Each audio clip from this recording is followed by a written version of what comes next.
Massive cover-up between the DOJ, the Democrats, and SBF was well underway, and now it's been made official. We're going to look at a letter from the Department of Justice over to the judge that says to the judge, we don't want trial number 2 for SBF. Why? Because the second trial involved a bunch of severed charges that are about campaign finance donations and conspiracies and bribery and all the things that involve the politicos that nobody wants to uncover or talk about. So they separated them out. They tried SBF on the other charges. They convicted him. They said, we're going to bring these charges back at a later date. Guess what? Right at the turn of the new year, when everybody else is celebrating getting rid of the old and in with the new, they slink in this disgusting cover-up under the dark of night so nobody can see what they've done. And we're going to take a look at the actual letter. You can see this is from the Southern District of New York, the prosecutors over to the judge, Lewis Kaplan. Lewis Kaplan, the same judge we've seen in a lot of the Trump cases and elsewhere, why they don't need to prosecute this guy. But of course, we know what this grift looked like. Okay, Will Tanner was reposting this one from Branco, and here is what it looked like. You remember SBF was this guy, also known as Veggie Man, who is going to be saving the entire world. And they're taking taxpayer and investor funds from oblivious investors, dumping it into the FTX laundromat. And then what's happening is the Democrats are getting millions and millions of dollars in campaign funds, while the DOJ just turns their back. And of course, there was a big Ukraine push and whatever. All of it was just money laundering and a total scam. Now, what we were able to see is that a lot of Democrats, like this woman, Maxine Waters, who is in Congress, she was blowing SBF a kiss. There's SBF just walking her way right there with his mask down on his chin in Congress, and she's saying, oh, smoochy smooch, SBF, we love you. Thank you for all the millions. Now, how did this work? Cernovich had a nice summation of this, said, look, the SBF case generated too much publicity to be ignored. So what happened was the DOJ severed the campaign finance violations because those implicated a bunch of Democrats. They moved forward on the first trial. He was convicted. They declined to move forward on the second trial, so none of the bribes will be made perfect and made public, and therefore the mop-up operation is complete. And so this is the letter that was sent over by the so-called Department of Justice, okay, by the prosecutors who want to make the victims whole, right? They sent this one in December 29th. It got filed and then it was made public right at the turn of the year when everybody's distracted. And that's done intentionally, by the way. Says, okay, dear judge, we're the so-called prosecutors here representing America. They say the government now respectfully submits this letter to provide notice to you, judge, and to SBF that the government does not plan to proceed with a second trial. Womp, womp, womp. Now, as explained below, much of the evidence that would be offered in the second trial was already offered, so you already saw it in the first trial, and can be considered by the court at the March sentencing. And so we're just going to show you some more facts and you can do what you want with it. Now, given that practical reality and the strong public interest in prompt resolution of this matter, what? Prompt resolution? We kind of want prompt resolution of the corrupt politicians. They say the government intends to proceed on sentencing for the counts for which he was convicted at trial. They say on December 8th, just by way of background, a grand jury returned an indictment with a bunch of charges, 8 counts. Counts 1 through 7 charged the defendant with counts of conspiracy, wire fraud, conspiracy commodities fraud, securities fraud, conspiracy to commit money laundering. Now, count 8 of the original indictment was also charged with conspiracy to make unlawful campaign contributions. Now, isn't that interesting? Campaign contributions. Now, we definitely want to know, like, what? Who was involved in this conspiracy? To whom were those campaign contributions going? Where was all this money coming from and ending up? So, okay, count 8. All right. Now, the defendant was extradited by the Bahamas, not in December, but in July. The Bahamas informed the United States, oh, isn't this convenient? The Bahamas informed that they did not include count 8, which is the campaign contributions, for the extradition. And so Bahamas does not consent to trial on count 8. And so thus, the government was prevented from proceeding to trial on count 8 because we had a treaty with the Bahamas. So they just went down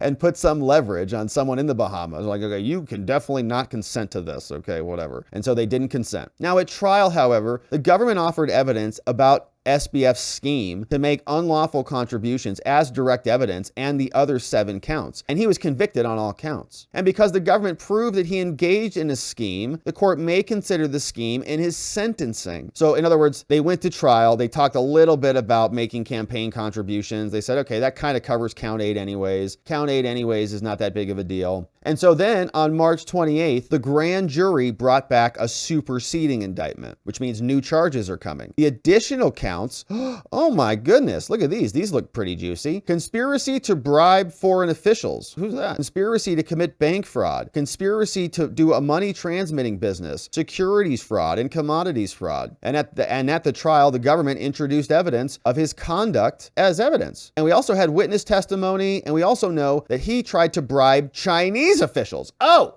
In China, not here in the United States, okay, so they got the Chinese guys. That he made false statements to a United States bank to further his fraudulent schemes, and that he was committing fraud. And so the court may consider all of that as well. Now, after getting that superseding indictment, then the United States sent a request to the Bahamas for a waiver to allow trial on the additional counts. But SBF moved to intervene. And so the government consented to severing the additional counts, and we just went to trial on the 7 that we wanted to go to trial on. And now the Bahamas still has not waived their rights. They're still objecting. Oh man. And now they say, indeed, trial on the additional counts. This is Damian Williams' office. This is Thane who is writing this one. He says, if we went to trial on that 8th count anyways, it's going to be mostly the same evidence. And so a second trial, it's not even going to make the penalties worse because the court can already consider everything anyways. And so he's already been found guilty. And so here's what they say. Accordingly, the government does not intend to proceed to trial on the additional counts. Okay, they're just not going to do it. So proceeding with sentencing without delay, that would be caused by a second trial. If we do a second trial and we go into the campaign stuff, well, then it's going to just leave. It's going to take a long time and it's going to cause a delay. So the interest in avoiding the delay where the judgment will include forfeitures, he's saying we got victims who want to get some money back. And so if this keeps going, they're not going to get their money, which I'm not so sure of because that's a separate proceeding. That's,